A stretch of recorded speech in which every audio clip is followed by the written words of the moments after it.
Semiconductor materials में दो प्रकार के करंट का फ्लो होता है, drift current, diffusion current. Drift current का फ्लो तब होता है जब हम सेमीकंडक्टर मटेरियल्स पे इलेक्ट्रिक फील्ड अप्लाई करते हैं, यानी इलेक्ट्रिक फील्ड अप्लाई किया तो जो करंट का फ्लो होगा उसको हम ड्रिफ्ट करंट कहेंगे। और चूँकि जो सेमीकंडक्टर्स होते हैं उसमें दो प्रकार के चार्ज कैरियर्स होते हैं, इलेक्ट्रॉन्स एंड होल्स। तो एक बार हम drift current due to electrons देखेंगे और एक बार drift current due to holes देखेंगे। तो drift current due to electrons होगा जिसको हम जेडी से डिनोट करते हैं। जेडी एन इक्वल टू होगा N E mu N E, और drift current due to holes होगा JD P equal to P E mu P E. Diffusion current को समझने के लिए हम सबसे पहले कंसंट्रेटिंग ग्रेडियंट को समझेंगे। सेमीकंडक्टर मटेरियल्स में जो चार्ज कैरियर होते हैं उनका डिस्ट्रीब्यूशन यूनिफॉर्म नहीं होता है, अर्थात कहीं कहीं पे होल्स ज़्यादा होते हैं, इलेक्ट्रॉन्स की संख्या कम होती है, और कहीं कहीं पे इलेक्ट्रॉन्स ज़्यादा होते हैं, होल्स की संख्या कम होती है। और जहाँ पे इलेक्ट्रॉन की संख्या अधिक होती है या होल्स की संख्या अधिक होती है उसको हायर कंसंट्रेशन कहा जाता है, और जहाँ पे इनकी संख्या कम होती है कैरियर कंसंट्रेशन की उसको हम लोअर कंसंट्रेशन कहते हैं। और यहाँ पे कैरियर कंसंट्रेटिंग ग्रेडियंट से यह तात्पर्य है कि जो चार्ज का डिस्ट्रीब्यूशन है वो डिस्टेंस के हिसाब से कितना है, यानी डिस्टेंस के हिसाब से उस सेमीकंडक्टर में चार्ज जो है वो कितना है।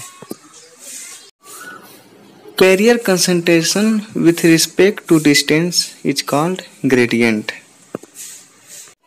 और जो चार्ज कैरियर्स होते हैं वो हायर कंसंट्रेशन से लोअर कंसंट्रेशन की तरफ मूव करते हैं, और इनकी मूवमेंट की वजह से जो करंट हमको प्राप्त होता है उसको हम डिफ्यूजन करंट कहते हैं।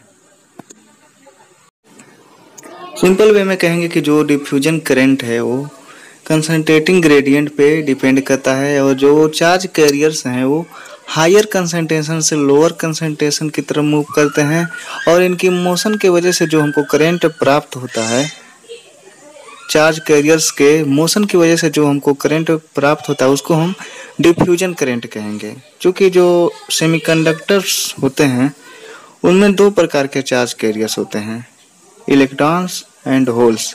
तो हम बारी बारी से एक बार होल्स के लिए ये डिफ्यूजन करंट फाइंड आउट करेंगे और एक बार इलेक्ट्रॉन्स के लिए डिफ्यूजन करंट फाइंड आउट करेंगे। तो diffusion current due to holes इसको हम जेपी से डिनोट करेंगे। जे से हो जाएगा डिफ्यूजन करंट, और पी होल्स के लिए है डेंसिटी ऑफ होल को हम पी से डिनोट करते हैं।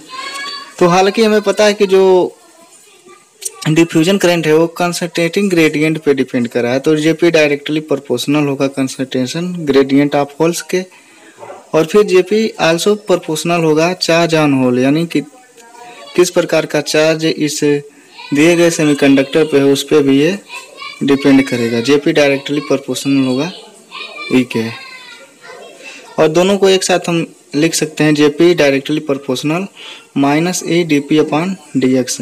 यहाँ पे जो JP directly proportional minus DP upon DX लिखने का तात्पर्य है कि जो चार्ज कैरियर्स हैं वो मूव कर रहे हैं हायर कंसंट्रेशन से लोअर कंसंट्रेशन की तरफ, इसलिए यहाँ पे नेगेटिव साइन लगा है JP directly proportional minus DP upon DX. और माइनस डीपी अपॉन डीएक्स का अर्थ यह है कि पर यूनिट डिस्टेंस जो कंसंट्रेशन है होल्स का उसी को डीपी अपॉन डीएक्स से डिनोट करते हैं।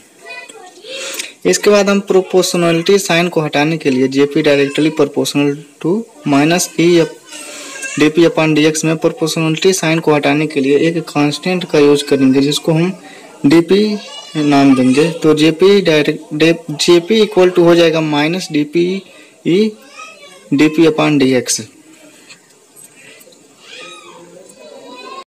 और डीपी को हम कहेंगे डिफ्यूजन कांस्टेंट फॉर होल्स। तो डिफ्यूजन करंट की वैल्यू मिल गई हमको होल्स के लिए, JP equal to minus DP e DP by dx.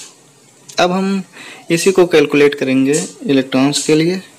Electrons के लिए diffusion current density due to electrons के लिए भी Jn डायरेक्टली प्रोपोर्शनल होगा कंसंट्रेशन ग्रेडियंट ऑफ इलेक्ट्रॉन्स तो माइनस dN/dx होगा।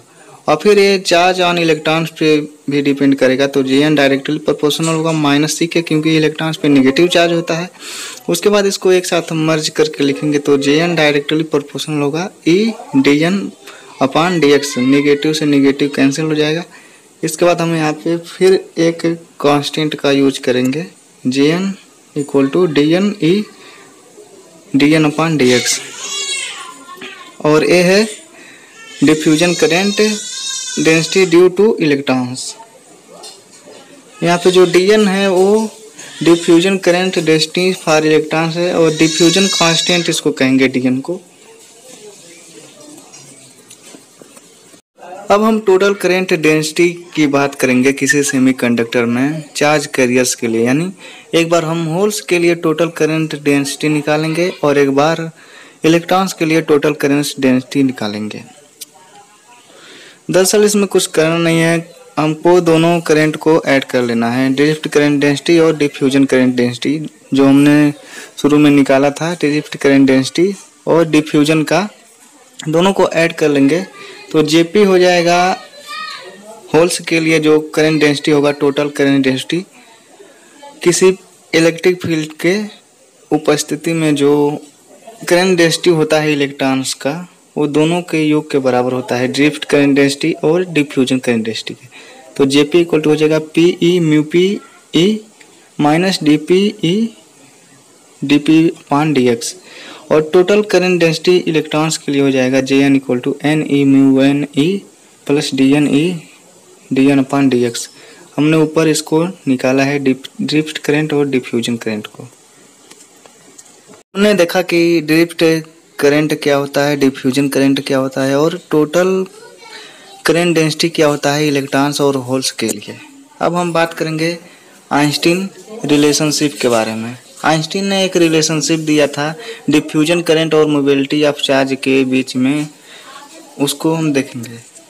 Eight fix temperature the relationship between diffusion current and mobility is called Einstein relationship और इसको हम इस प्रकार डिनोट करते हैं dP/μP equal to dN/μN equal to kT/E equal to VT, यानी dP जो है वो diffusion current due to holes है और μP है मोबिलिटी ऑफ होल्स, वो इक्वल होगा kT/E के या VT के इक्वल होगा और Dn diffusion current due to electrons upon μN mobility of electrons, ये भी इक्वल होगा kT/E के या VT के। जहाँ पे हम इस जो सिंबल यहाँ पे यूज हुए हैं उनका हम बता देते हैं कि क्या क्या होगा। T से होगा एब्सोल्यूट टेम्परेचर, E से होगा इलेक्ट्रिक चार्ज और K जो है वो बोल्ट्जमान कांस्टेंट है और VT volt equivalent of temperature है।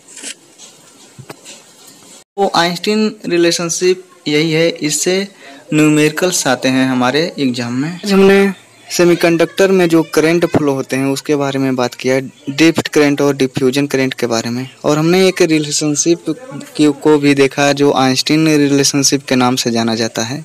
आई होप कि ये वीडियो आपके लिए हेल्पफुल रहा होगा। मिलते हैं अगले वीडियो में इसी टॉपिक से किसी नए वीडियो के साथ, तब तक के लिए धन्यवाद। और हाँ, यदि आप हमारे चैनल पर नए हैं तो इस वीडियो को लाइक करें और हमारे चैनल को सब्सक्राइब करें।